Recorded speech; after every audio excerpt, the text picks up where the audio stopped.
Good morning student. बाल साधना शिक्षण संस्थान की ऑनलाइन क्लासेस में आपका स्वागत है। कल वाले वीडियो में अपन ने डिस्कस किया था प्रकाशिक समावेशिता जो है यानी ऑप्टिकल आइसोमेरिज्म। प्रकाशिक समावेशिता के यानी अपन देख रहे थे समन्वय संख्या 4 वाले चतुष्फलकीय संकुलों की प्रकाशिक समावेशी और अष्टफलकीय समन्वय संख्या 6 वाले अष्टफलकीय संकुलों के प्रकाशिक समावेशी। तो चतुष्फलकीय संकुल जो हैं उनमें क्या पाई जाती है? प्रकाशिक समावेशिता पाई जाती है। जबकि वर्ग समतलीय में क्या पाई जाती है? ज्यामितीय समावेशिता पाई जाती है। तो चतुष्फलकीय जो हैं उनके अंदर यानी वर्ग समतलीय में ज्यामितीय समावेशिता पाई जाती है। प्रकाशिक समावेशिता क्यों नहीं पाई जाती? क्योंकि वर्ग समतलीय में क्या उपस्थित होता है? सममिति तल उपस्थित होता है। इस कारण उसके डी व एल रूप संभव नहीं है। अष्टफलकीय संकुलों में भी अपन ने कई टाइप देखे थे, यानी किस किस टाइप के अष्टफलकीय संकुल जो हैं उनकी ज्यामितीय समावेशी संभव है। एक तो अपन ने देखा था AA3 प्रकार के संकुल, जहाँ AA जो है डाइडेंटेड लिगेंड है और ये जो डाइडेंटेड लिगेंड है वो किस प्रकार का है? सममित डाइडेंटेड लिगेंड। दूसरा अपन ने देखा था MAA2 XY प्रकार के अष्टफलकीय संकुल, जिसमें AA क्या है? डाइडेंटेड सिमेट्रिक लिगेंड है, द्विदंतुक सममित लिगेंड है। एक अपन ने देखा था C प्रकार जो है MAAX2Y2। तो देखिए इनके अपन ने देखे थे, एग्जाम्पल देखे थे, और एग्जाम्पल के अपन ने क्या बनाए थे? D और L रूप बनाए थे, यानी D बना करके उसका मिरर इमेज अपन ने क्या बनाया था? L समावेशी बनाया था। और इनके अपन ने एग्जाम्पल लिए थे और उन एग्जाम्पलों के मैंने IUPAC नाम पूछे थे आपसे कमेंट बॉक्स में लिखने के लिए। तो यानी टेट्राहाइड्रल का नाम क्या हो जाएगा? टेट्राहाइड्रल का मैंने एक एग्जाम्पल लिया था, चाहे निकल ले लो चाहे प्लेटिनम ले लो, डाइग्लाइसिनेटो निकल सेकेंड हो जाएगा। इसका अपन ने क्या एग्जाम्पल लिया था? कोबाल्ट का एक कॉम्प्लेक्स लिया था, एथिलीन डाइयामीन, इसके साथ 3 जुड़े हुए हैं। ये उदासीन लिगेंड है, चार्ज कितना आएगा? +3। नाम क्या हो जाएगा? ट्राई एथिलीन डाइयामीन या tris ethylene diamine cobalt third हो जाएगा, यानी tri ethylene diamine cobalt oxidation state क्या हो जाएगा? थर्ड हो जाएगा। इसका एग्जाम्पल अपन ने क्या लिया था दूसरे वाले का या इसका? और दूसरा एग्जाम्पल अपन ले सकते हैं, डाइडेंटेड लिगेंड हो, सिमेट्रिक हो, ऑक्सीलेटो ले सकते हैं। तो ये इसका एग्जाम्पल हो जाएगा CO एथिलीन डाइयामीन 2 ले लीजिए, चाहे क्लोरो ले लो चाहे ब्रोमो ले लो। इसका नाम क्या हो जाएगा? अब देखिए क्लोरो और एथिलीन डाइयामीन, इनका जो नंबर है उसको अल्फाबेट में नहीं देखेंगे, बल्कि क्या देखेंगे? जो इसका नाम लिगेंड का जो नाम है अल्फाबेट में कौन पहले आ रहा है उसका नाम देखेंगे। तो नाम पहले C क्लोरो आता है, फिर अल्फाबेट में E आता है एथिलीन डाइयामीन। तो देखिए डाइक्लोरो 20 एथिलीन डाइयामीन कोबाल्ट कौन सा oxidation state? Third, cobalt third. यहाँ कोऑर्डिनेशन एंटिटी के ऊपर क्या चार्ज है? Positive charge, cobalt third ion हो जाएगा। ठीक है, और इसका नाम होएगा कोबाल्ट, यहाँ भी आयन लगेगा क्योंकि इसके ऊपर चार्ज क्या है? +3, यानी ट्राई एथिलीन डाइयामीन। तो ट्राई एथिलीन डाइयामीन और कोई लिगेंड नहीं है, कोबाल्ट थर्ड आयन हो जाएगा, क्योंकि यहाँ कोऑर्डिनेशन एंटिटी पे क्या है? पॉजिटिव चार्ज, तो आयन यहाँ भी लगेगा। यहाँ भी पॉजिटिव चार्ज है तो आयन इसके नाम के साथ में भी आयन लगेगा। देखिए इसका एग्जाम्पल, उसका नाम क्या होगा? एथिलीन डाइयामीन, चाहे एक्वा ले लो चाहे NH3 ले लो।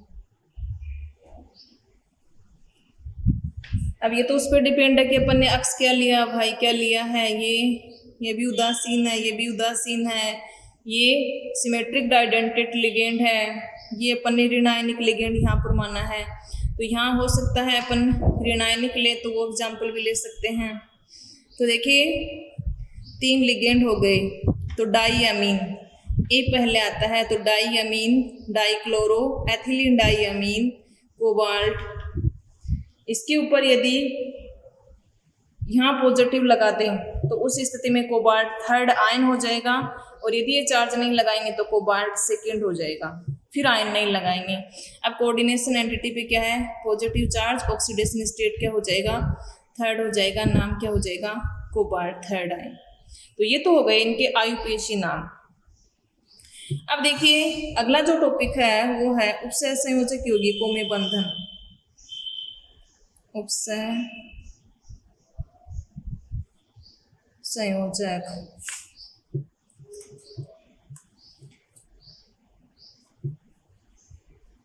यौगिकों में बंधन। उपसह संयोजक यौगिकों में जो बंध है वो किसके मध्य होता है, उपसह संयोजक बंध। यानी उपसह संयोजक यौगिक में केंद्रीय धातु आयन और क्या होते हैं, लिगेंड होते हैं। तो इनमें केंद्रीय धातु आयन हमेशा क्या होता है, इलेक्ट्रॉन ग्राही होता है। लिगेंड हमेशा क्या होता है, इलेक्ट्रॉन दाता स्पीसीज होती है। यानी लिगेंड के द्वारा केंद्रीय धातु आयन को क्या दिए जाते हैं, इलेक्ट्रॉन दिए जाते हैं। और इस स्थिति में ये जो बंध है यानी उपसह संयोजक बंध का निर्माण जो है वो किस तरह से होता है, इसको समझाने के लिए, यानी किस तरह से केंद्रीय धातु आयन के साथ बंध बनाता है, उस स्थिति में इसका स्ट्रक्चर क्या होगा, हाइब्रिडाइजेशन क्या होगा। तो इसको उपसह संयोजक यौगिकों में बंधन को समझाने के लिए 2 सिद्धांत दिए गए। एक दिया गया संयोजकता आबंध सिद्धांत, संयोजकता आबंध या बंध सिद्धांत, और दूसरा दिया गया CFT क्रिस्टल क्षेत्र सिद्धांत, क्रिस्टल क्षेत्र सिद्धांत। इसको शॉर्ट में बोलते हैं वैलेंस बॉन्ड थ्योरी, इसको बोलते हैं क्रिस्टल फील्ड थ्योरी CFT, और ये है VBT। फर्स्ट ऑफ ऑल अपन बात करते हैं संयोजकता आबंध सिद्धांत की। यानी संयोजकता आबंध सिद्धांत किसके द्वारा प्रतिपादित किया गया, क्या इस सिद्धांत के मुख्य बिंदु थे, वैलेंस बॉन्ड थ्योरी। इस सिद्धांत का प्रतिपादन जो है वो पोलिंग नाम के साइंटिस्ट के द्वारा किया गया तथा इसके कुछ मुख्य बिंदु बताए गए। अब इस सिद्धांत के जो मुख्य बिंदु क्या क्या बताए गए, यानी इस सिद्धांत में क्या था, पोलिंग ने जो संकुल यौगिक है यानी संकुल यौगिकों की संरचना और उनके चुंबकीय गुणों की व्याख्या की। यानी संकुल यौगिक जो है उसकी स्ट्रक्चर किस प्रकार की होगी, उसकी मैग्नेटिक प्रॉपर्टी जो है उसकी व्याख्या की, और इसके कुछ बिंदु बताए। इसका पहला बिंदु जो बताया यानी संयोजकता आबंध सिद्धांत है। इस सिद्धांत में सर्वप्रथम क्या होता है, केंद्रीय धातु आयन जो होता है, यानी सबसे पहले केंद्रीय धातु आयन, केंद्रीय धातु आयन जो अपन M मानते हैं, केंद्रीय धातु आयन कुछ भी हो सकता है, आयरन, कोबाल्ट, निकल, कॉपर, डी ब्लॉक की कोई भी धातु हो सकती है, प्लेटिनम, मरकरी। केंद्रीय धातु आयन क्या करता है, केंद्रीय धातु परमाणु जब इलेक्ट्रॉन त्याग करेगा तो क्या बनाएगा, आयन बनाएगा। तो सर्वप्रथम केंद्रीय धातु परमाणु क्या करता है, इलेक्ट्रॉन का त्याग करता है अपने ऑक्सीकरण अंक के अनुरूप। मतलब जितना उसका ऑक्सीकरण अंक होता है जो कि स्टेबल होता है उसके अकॉर्डिंग क्या करता है, इलेक्ट्रॉन का त्याग करता है। और त्याग करके किसका फॉर्मेशन करता है, धनायन का निर्माण करता है। यानी इलेक्ट्रॉन का त्याग करेगा तो इलेक्ट्रॉन की क्या होगी, कमी होगी, और कमी होगी तो किसका फॉर्मेशन करेगा, धनायन का फॉर्मेशन करेगा। दूसरे बिंदु में क्या बताया,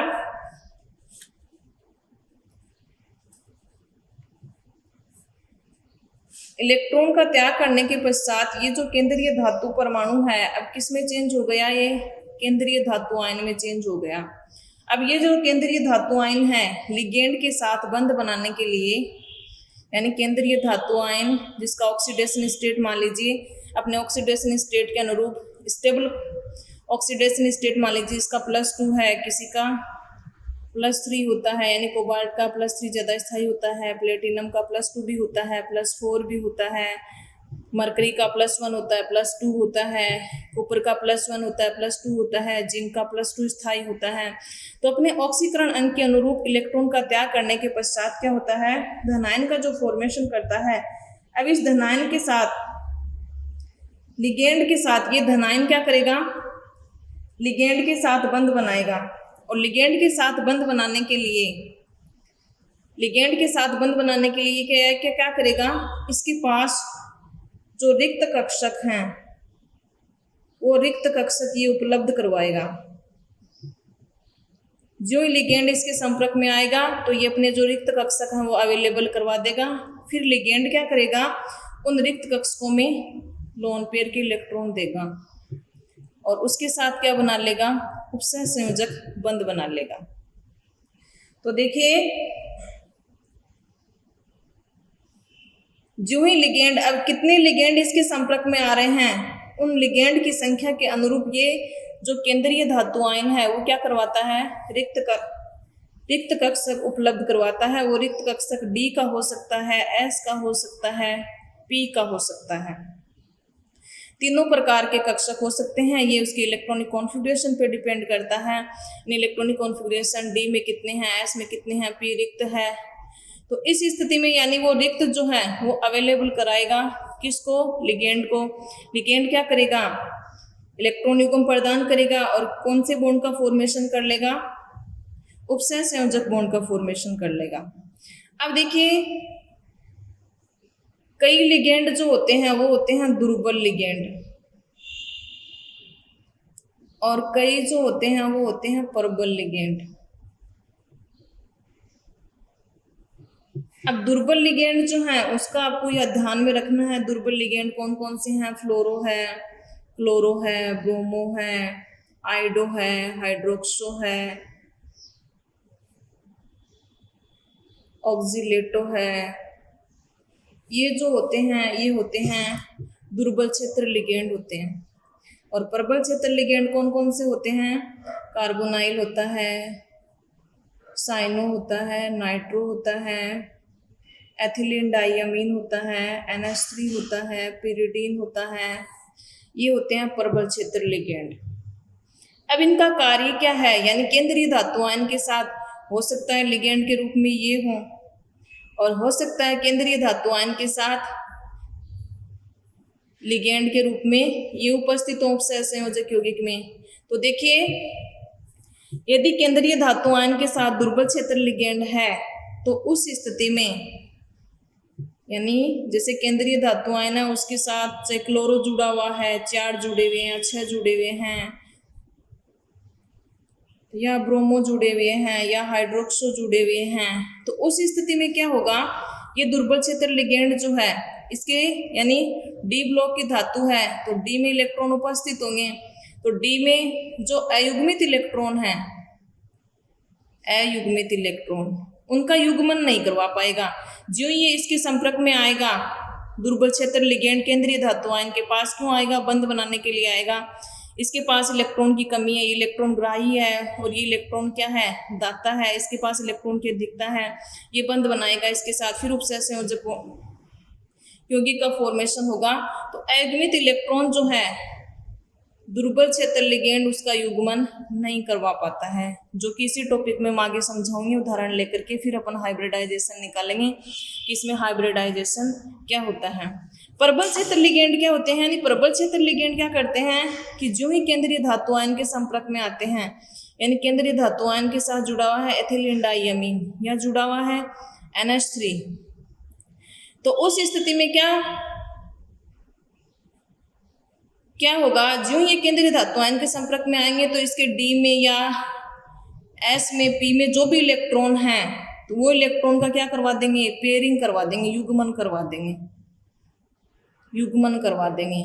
और युग्मन करवाने के पश्चात जो है वो क्या निकाला जाएगा, फिर उसमें हाइब्रिडाइजेशन, फिर उसकी स्ट्रक्चर देखी जाएगी, फिर उसके जो रिक्त कक्षक हैं वो लिगेंड के साथ बंध बनाने की प्रक्रिया में भाग लेंगे और वो जो कक्षक होंगे उसके आधार पर अपन क्या कैलकुलेट करेंगे, हाइब्रिडाइजेशन कैलकुलेट करेंगे, एग्जाम्पल से सोल्व करेंगे, वहाँ ज़्यादा समझ में आएगा।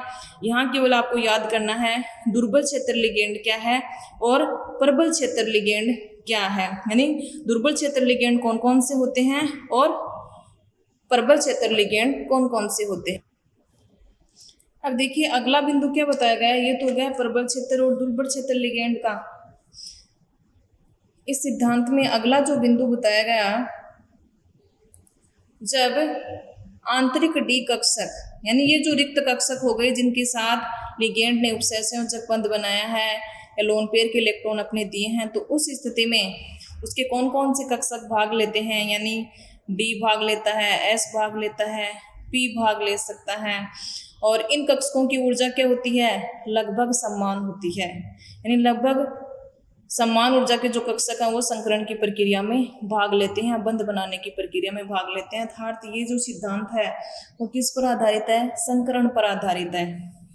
समान ऊर्जा की लगभग अपनी ऊर्जाओं का क्या करते हैं, पुनर्वितरण करके उतनी ही संख्या में संकरित कक्षकों का निर्माण करते हैं। तो इस परिघटना को क्या कहते हैं, अपन संकरण कहते हैं।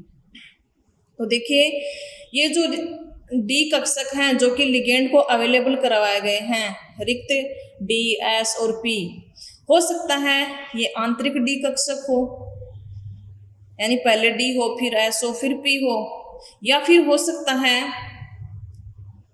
ये जो डी कक्षक है ये बाह्य डी कक्षक हो। बाह्य कैसे, डी आंतरिक जो है वो पूरा भरा हुआ है, फिर उसके बाद एस जो है वो रिक्त है, बाद में पी रिक्त है और डी क्या है, रिक्त है।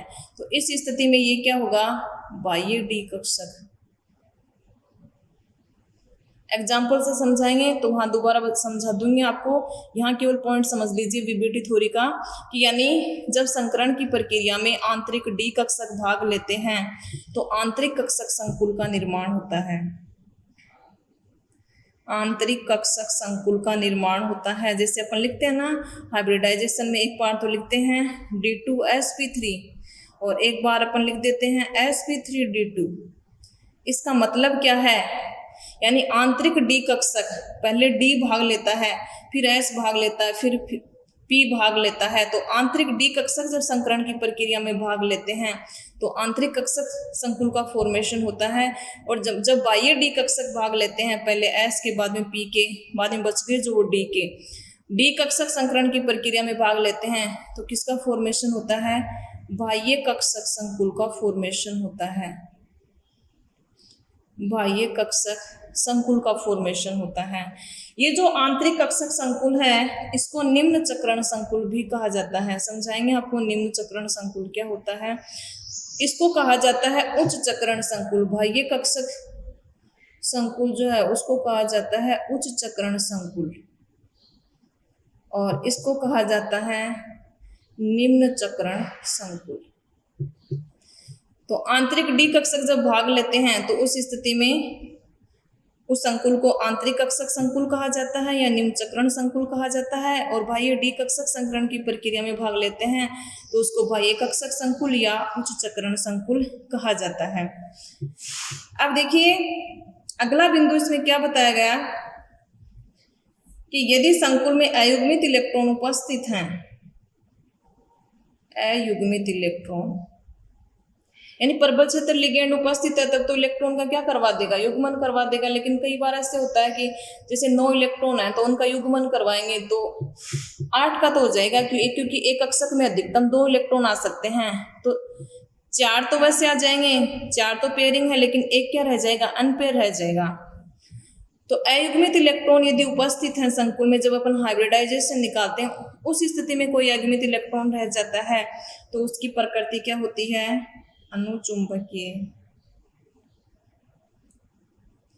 और जब सारे के सारे इलेक्ट्रॉन उस संकुल यौगिक में क्या हैं, युग्मित इलेक्ट्रॉन हैं, तो उस स्थिति में उसकी प्रकृति क्या होती है, प्रतिचुंबकीय होती है।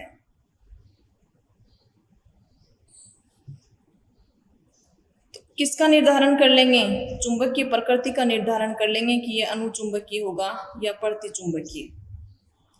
अब संकरण की प्रक्रिया में कौन कौन से कक्षक भाग ले रहे हैं। संकरण का यदि अपन को पता है कि इसमें ये वाला संकरण है, तो संकरण के आधार पर अपन उसकी क्या निकाल लेंगे, स्ट्रक्चर यानी जियोमेट्री ज्यामिति का निर्धारण कर लेंगे।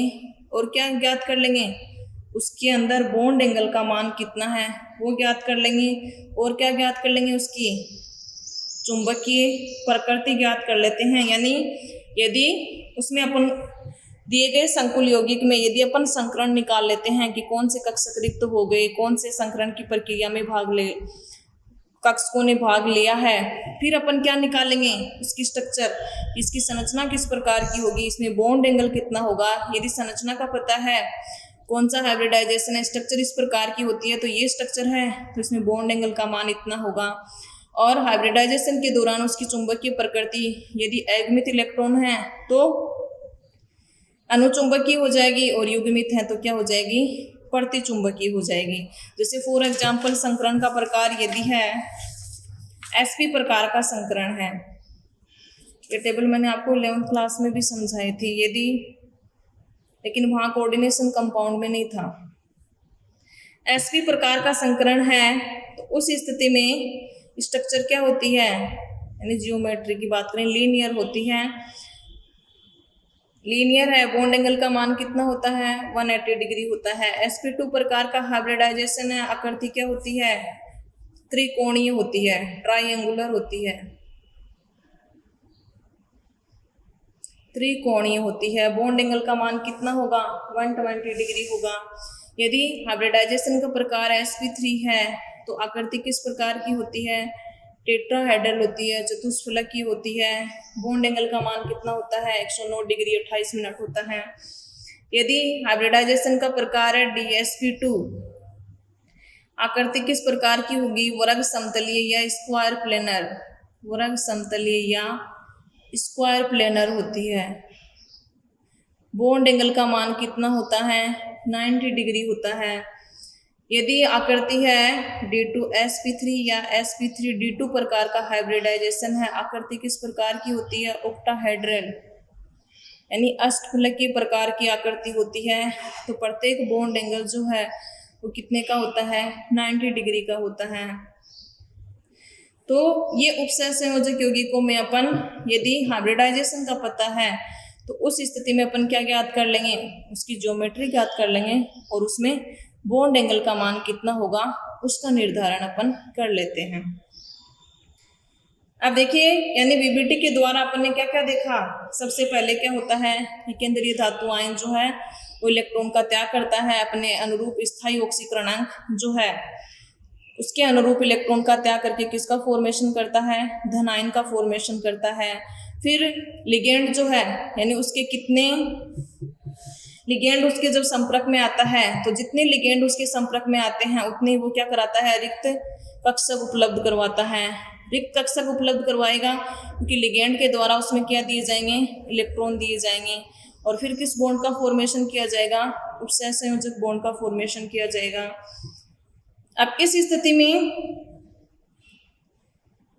जो कक्षक उपलब्ध करवाए जाएंगे यानी sp d या आंतरिक ds, बाद में p हो सकता है, इनकी ऊर्जा क्या होती है, लगभग समान होती है। ये अपनी ऊर्जाओं का पुनर्वितरण कर लेते हैं, फिर संकरित कक्षकों का फॉर्मेशन कर लेते हैं। अब देखिए, जितने लिगेंड होते हैं उतने ही रिक्त कक्षक अवेलेबल करवाए जाते हैं। अब आंतरिक डी कक्षक और बाह्य डी कक्षक संकुल कब बनेगा, जब संकरण की प्रक्रिया में बाह्य डी कक्षक भाग लेंगे तो वो बाह्य कक्षक संकुल का फॉर्मेशन होगा। आंतरिक डी कक्षक संकरण की प्रक्रिया में भाग लेंगे तो आंतरिक कक्षक संकुल का फॉर्मेशन होगा। अब आंतरिक और बाह्य यानी प्रबल क्षेत्र लिगेंड क्या होता है, दुर्बल क्षेत्र लिगेंड क्या होता है। प्रबल क्षेत्र में कौन कौन से एग्जाम्पल आते हैं जो कि अपन ने अभी लिखे थे। प्रबल क्षेत्र में प्रबल लिगेंड कार्बोनाइल है, साइनो है, नाइट्रो है, एथिलीन डाइअमीन है, अमीन है, पिरिडीन है। दुर्बल क्षेत्र लिगेंड फ्लोरोक्लोरो ब्रोमोआइडो है, हाइड्रोक्सो है, ऑक्सीलेटो है। तो ये जो है ये प्रबल क्षेत्र दुर्बल क्षेत्र लिगेंड है। प्रबल क्षेत्र क्या करता है, प्रबल क्षेत्र लिगेंड केंद्रीय धातु आयन के संपर्क में आता है तो इसके कक्षकों के इलेक्ट्रॉनों का क्या करवा देता है, युग्मन करवा देता है। दुर्बल क्षेत्र लिगेंड जो है वो युग्मन नहीं करवा पाता है। फिर इलेक्ट्रॉन के युग्मन के आधार पर अपन क्या निकाल लेते हैं, इसकी मैग्नेटिक प्रॉपर्टी निकाल लेते हैं। मैग्नेटिक प्रॉपर्टी मतलब उसमें यदि सारे इलेक्ट्रॉन पेयर्ड हैं तो प्रकृति क्या होती है, प्रतिचुंबकीय। अनपेयर्ड होते हैं तो क्या होती है, अनुचुंबकीय होती है। फिर अपन हाइब्रिडाइजेशन के आधार पर उसमें क्या आइडेंटिफाई कर लेते हैं कि इसकी स्ट्रक्चर किस प्रकार की होगी, इसमें बॉन्ड एंगल का मान क्या होगा, उसकी मैग्नेटिक प्रॉपर्टी क्या होगी, इसका अपन क्या कर लेते हैं, निर्धारण कर लेते हैं। तो ये थे इस सिद्धांत के मुख्य मुख्य बिंदु जो कि पोलिंग के द्वारा बताए गए थे। और किस पर आधारित है ये सिद्धांत संकरण पर आधारित है। संकरण के आधार पर अपन इसकी कुछ धारणाएं बताई गई थी, किस तरह से हाइब्रिडाइजेशन निकालेंगे और उसकी स्ट्रक्चर को आइडेंटिफाई करेंगे, उसकी मैग्नेटिक प्रॉपर्टी को आइडेंटिफाई करेंगे और बॉन्ड एंगल को आइडेंटिफाई करेंगे। तो ये थी वीबीटी की मुख्य बातें। अब हैं इसके एग्जाम्पल, यानी इसमें अपन हाइब्रिडाइजेशन निकालेंगे कैसे। आपके सिलेबस में जो एग्जाम्पल दे रखे हैं, एग्जाम्पल दे रखा है NiCl4 2- टेट्राक्लोरो निकलेट सेकेंड। एक एग्जाम्पल दे रखा है टेट्रासाइनो निकलेट सेकेंड।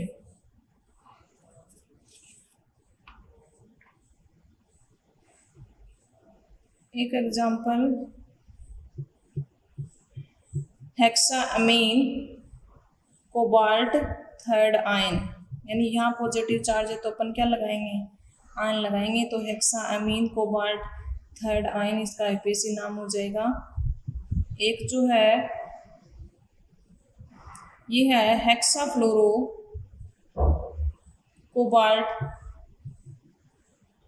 कोबाल्ट के क्या लगाएंगे, 8 लगाएंगे तो हेक्साफ्लोरो कोबाल्टेट थर्ड हो जाएगा, ये इसका आईपीएसी नाम हो जाएगा। तो ये चारों के आईपीएसी नाम, ये जो 4 एग्जाम्पल हैं वो आपके सिलेबस में हैं।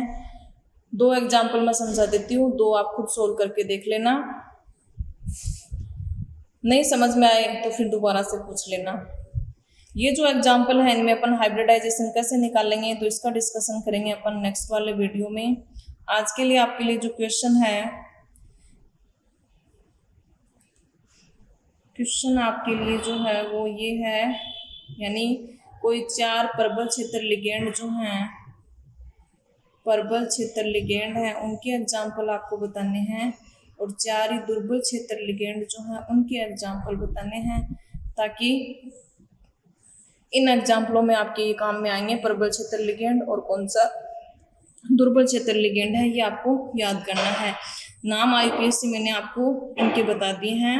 टेट्राक्लोरो निकलेट हो जाएगा, यहाँ नेगेटिव चार्ज है, निकलेट चार्ज कितना आ जाएगा, ऑक्सीडेशन स्टेट वो -4 +4 सेकेंड आ जाएगा, निकलेट सेकेंड आ जाएगा। टेट्रासाइनो यहाँ पे क्या आ जाएगा, टेट्रासाइनो, इसके ऊपर चार्ज कितना आएगा, इसके ऊपर कोई चार्ज नहीं है, 2- है, इसके ऊपर 2- आएगा, नहीं तो वैसे ऑक्सीकरण अंक कितना आएगा, +4 आएगा।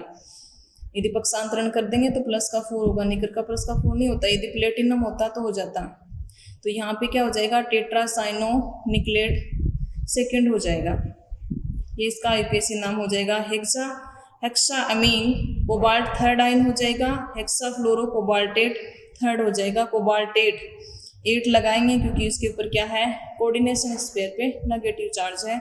आपको केवल इसका आंसर जो है वो कमेंट बॉक्स में लिख करके बताना है, बाकी एग्जाम्पल जो है वो अपन कल वाले वीडियो में डिस्कस करेंगे। आज जो है आप वीबीटी के ये वाले जो बिंदु हैं, यानी इंपॉर्टेंट है वीबीटी और सीएफटी, 2 नंबर का क्वेश्चन हो सकता है। इसके साथ नोमेनक्लेचर के साथ 2 नंबर का क्वेश्चन जो है ये वाला ऐड कर दिया जाए, वीबीटी सिद्धांत के मुख्य बिंदु क्या हैं, या सीएफटी के, या कोई इनमें से एग्जाम्पल दे दिया जाए उसमें, यानी इसकी स्ट्रक्चर पूछ ली जाए, हाइब्रिडाइजेशन पूछ लिया जाए, या आंतरिक डिकक्षक संकुल बनाएगा बाह्य डिकक्षक संकुल, या उसकी मैग्नेटिक प्रॉपर्टी, किसी भी तरीके से क्वेश्चन पूछा जा सकता है। तो उसके लिए आपके जो मेन बिंदु बताए हैं 5-6, ये बिंदु आपके ध्यान होने चाहिए। तो आज के वीडियो में इतना ही। Thank you.